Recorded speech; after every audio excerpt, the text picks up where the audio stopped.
Really dramatic scenes, and I've put on my flak jacket because you can see we now have some serious clashes. Palestinian protesters have been throwing stones. Israeli soldiers have been firing back with tear gas, with rubber bullets and live bullets as well.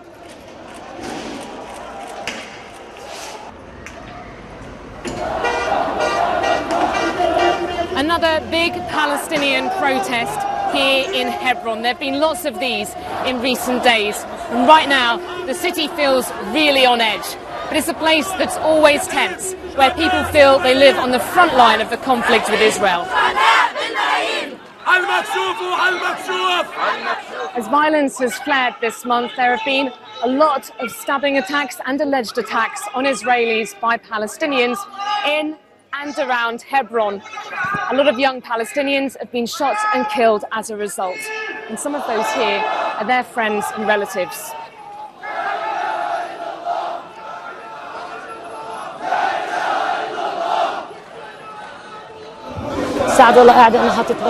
We were eating lunch and watching the news like we did every day.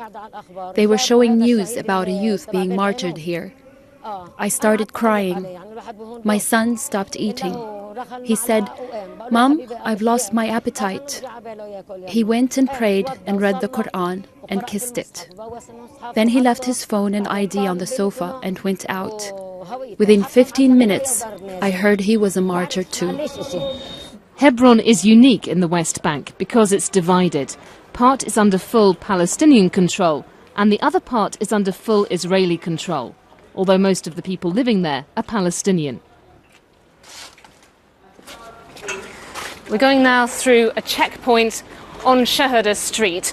As you can see, it's guarded by Israeli soldiers.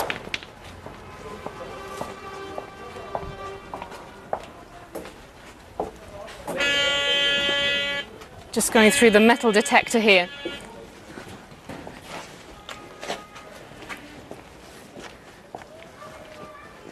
The soldiers are here right in the heart of the old city because just along here there are families of Jewish settlers.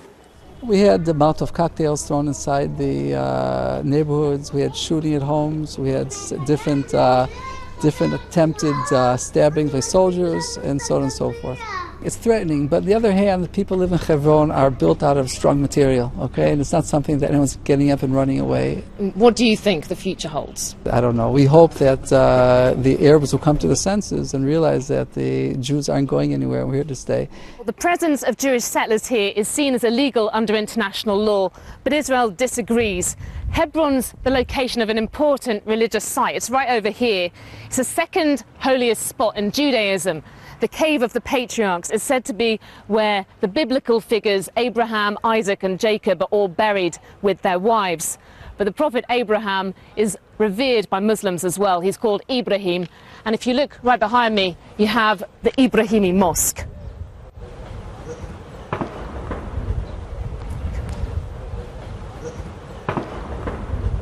They are terrified to death here, the people.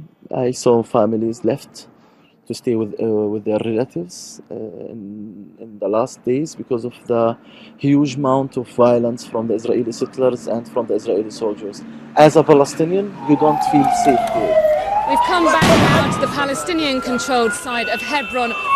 Basically, on the ground here, you get two starkly contrasting narratives. Speaking to the Israelis over there, they see all of this as hateful, senseless violence.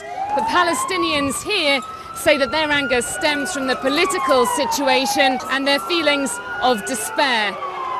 This is really a nationalistic struggle, but increasingly it's also taking on a religious dimension.